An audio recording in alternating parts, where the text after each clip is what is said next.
Bienvenue. Aujourd'hui, on se penche sur un sujet essentiel pour les entreprises, hein, les agents IA. Ils promettent beaucoup, hein, l'automatisation, de nouvelles capacités, mais attention, la sécurité, c'est crucial. Et il faut bien voir la différence. On ne parle plus seulement des IA génératives qu'on commence à connaître, non, là, c'est l'IA agentique, capable d'agir seule. C'est ça qui change tout. Plus autonome, moins sous supervision directe, donc forcément plus de risques potentiels. L'idée, c'est de comprendre ensemble où sont les vulnérabilités spécifiques et surtout comment s'en protéger. Alors, allons-y. Qu'est-ce qui rend cette IA agentique si différente, si préoccupante pour la sécurité? C'est vraiment cette autonomie, oui. Le fait qu'un agent IA puisse prendre des décisions, agir, sans qu'on soit constamment derrière. C'est sa grande force, mais c'est aussi là que ça coince niveau sécurité. Prenez les ransomware, par exemple. Ah oui, les ransomwares. Comment l'IA agentique change les donnes pour ça? Ça pourrait tout changer, radicalement même. Imaginez un agent IA programmé pour ça. Il repère une faille, il se faufile, il identifie les actifs critiques, et hop, il lance l'attaque. Et tout ça à une échelle et une vitesse sans précédent. Le point clé, c'est pas juste la vitesse. C'est que ça pourrait, en fait, rendre la cybercriminalité de masse beaucoup plus facile d'accès. Moins besoin d'être un expert technique pour faire de gros dégâts. Moins besoin de compétences techniques. Exactement. On pourrait passer de, disons, plusieurs semaines de préparation pour une attaque complexe à peut-être quelques minutes. C'est quand même assez glaçant comme perspective. Et au-delà de ces scénarios un peu extrêmes, au quotidien, les risques, c'est quoi? Les fuites de données, bien sûr. Mais est-ce qu'un agent pourrait aussi agir frauduleusement pour l'entreprise? Tout à fait. Fuite de données, oui, mais aussi utilisation pour de la désinformation ou même l'usurpation d'identité numérique. Un agent qui se fait passer pour quelqu'un d'autre ou pour l'entreprise elle-même. D'ailleurs, on a eu un cas très parlant récemment. Une vulnérabilité CVE 2025-3248, découverte dans Langflow. C'est un outil pour créer des agents IA. Langflow, oui. Et alors? Eh bien, une API pas authentifiée, une faille assez simple en apparence, permettait à un attaquant d'exécuter du code à distance. Ce qui veut dire prendre le contrôle de l'outil et donc potentiellement des agents créés avec cet outil. Ça montre bien qu'il faut sécuriser l'outil lui-même en amont. Précisément, la sécurité, ça doit être pensé dès la conception, sur toute la chaîne. Mais il y a une autre dimension qui est fondamentale, c'est la gestion des identités.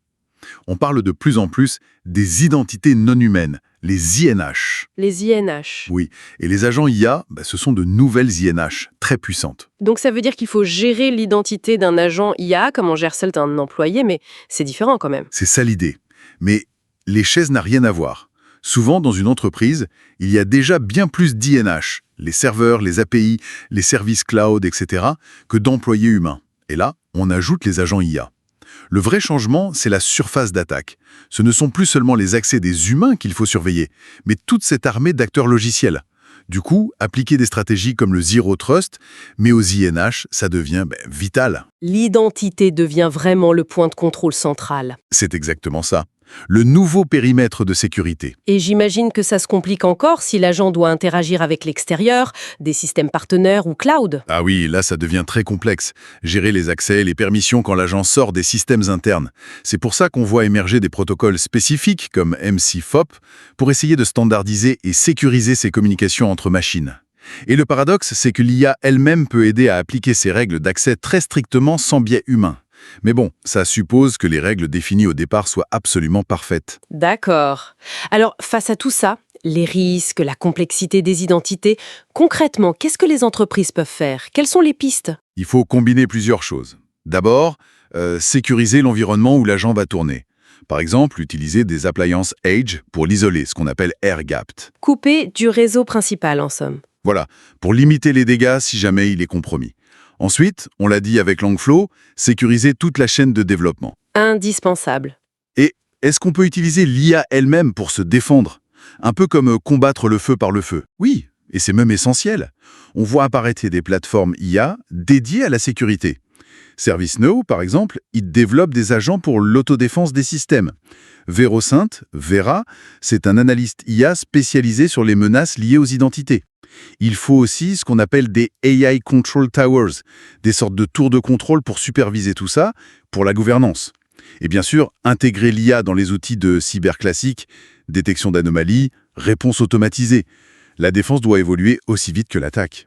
Donc, c'est clair, la sécurité pour l'IA agentique, ce n'est vraiment plus une option à considérer après coup. Ça doit être intégré dès le départ. C'est impératif, oui. On est vraiment dans une sorte de course là, entre les capacités offensives de l'IA, que les attaquants vont forcément chercher à exploiter, et nos capacités défensives. Faut pas se laisser distancier. Et pour conclure, peut-être une pensée pour ouvrir la discussion, ces agents IA deviennent comme des collègues numériques autonomes. Comment les organisations vont devoir repenser la confiance et la vérification, non plus seulement pour les humains, mais pour ces nouveaux collaborateurs virtuels. Ça change tout, non ?